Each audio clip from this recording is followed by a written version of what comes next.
They spied on my campaign. It's as simple as that. It's so illegal. It's probably the biggest political scandal in history, and they got caught doing it. The Republicans get it. The Republicans have been totally unified. They get it fully. Lindsey Graham is beside himself. He looks at things that happened. He can't even believe what happened. He cannot believe it. President Trump just moments ago reacting to the news that former special counsel Robert Mueller has agreed to testify publicly before 2 congressional committees on July 17th. That, too, is a Wednesday. Joining me now is one of the lawmakers who will be asking questions in that room, Georgia Congressman Doug Collins. He is the ranking Republican on the House Judiciary Committee. Congressman, good morning to you. Good morning, Senator. What questions do you have for Robert Mueller? Oh, the list is long, and it'll get longer as we go forward. I think the interesting thing is here is you know, where did he start? How did he assemble his team? Why did they assemble the team that they did? Why did they? When did they decide that there was no collusion and there's no conspiracy being done? When did they decide to actually put part of the dossier and discuss it in the Mueller report and then not discuss other parts? There's just a plethora of questions here that all go back to the timing, the integrity, and the part of this report. And those are all questions now that he's either going to have to answer or he's going to have to sit there and try to avoid. Put this hearing in context for us as far as anticipation and expectations. In recent history, some of the big hearings that we've seen on the Hill, most recently, Michael Cohen, Jeff Sessions, James Comey. How big of a moment is this going to be on the Hill? It's going to be a big moment, but I think it's something I've been asking for since April 8th. And it's a discussion that we've talked about for many of our committee to say, why would our committee waste valuable taxpayer dollars doing worthless hearings like we have done this month, where the chairman is trying to make an impeachment-like case and still not get to the heart? What's going to happen, I believe, is exactly what Bob Mueller said just a few weeks ago, and that was that his report speaks for itself. There was no collusion, there was no conspiracy, there was no charged obstruction. He's done. He doesn't want to talk about it anymore. What he really doesn't want to talk about is the stuff that surrounds the report on why he got to the areas he did and why he left out things that in the process that began to be something that could have been done a lot quicker. This is something that the Democrats, I believe, that they finally were forced into doing this because they had no other options. But I think at the end of the day, it's going to reinforce what the report said. Everybody has had a chance for 2 months to read this. It says what it says. It's not going to say anything different. What we're going to find out is the dark underbelly of the corrupt cabal that started it all. So as far as the details of this hearing, we know that it's 2 committees. Obviously, it's House Intelligence, it's House Judiciary. And together you'll be in that hearing room, July 17th. What does that hearing room look like? Set the stage for us. Well, I wish that my chairman had actually done what he had agreed to do early on. That's a big consultation with us on actually before he issued the subpoena instead of me having to hear it through press releases. But here's an interesting issue. It's not going to, my understanding is not going to be us both together. My understanding is it's going to be the Judiciary Committee asking questions. There's going to be a break. Then the Intel Committee is going to ask questions. And then there's going to be a transcribed interview at the end in which I'm assuming we either both ask questions or one committee at a time. This is how it was put together and thrown out there and not given details. But it should be 3 separate parts.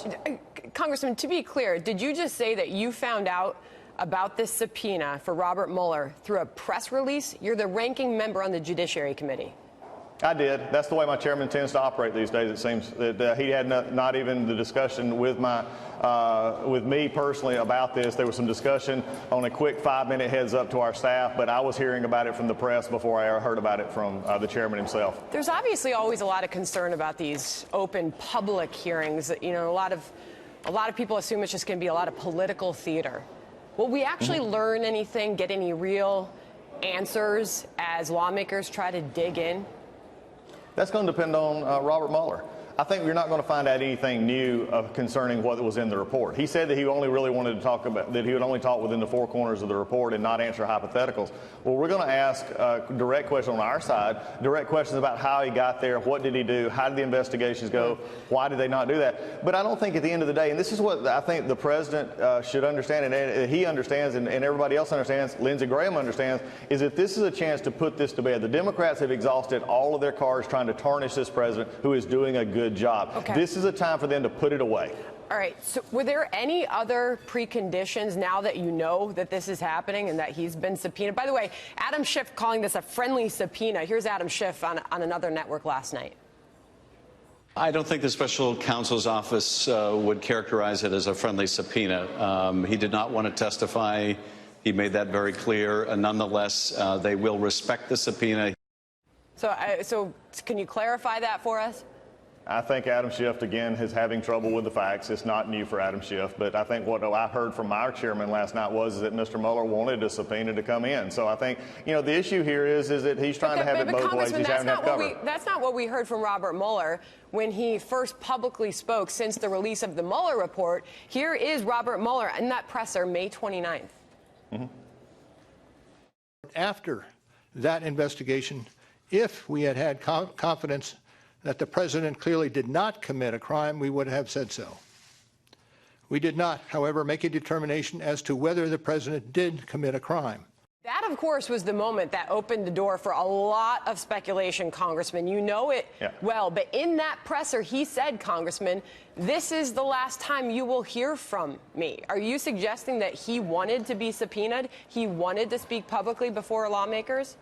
I guess that at a certain point in time, he didn't want it to appear that he would just voluntarily come. And I think that was possibly part of the negotiations. But it is interesting that I got two different opinions on why they actually issued the subpoena. Schiff on TV saying that it was not friendly, but yet it seems like it was wanted from what we're gathering. I think the interesting issue here goes back to, though, is when did it become Mueller's job or any prosecutor's job to exonerate somebody? That's not their job. That was such a, for me, a Jim Comey moment where it seemed like he was trying to cover for everything that he did and trying to explain it so he wouldn't have to explain it again. What led you to this is why we have to do it. What led you to that conclusion that Robert Mueller wanted to be subpoenaed?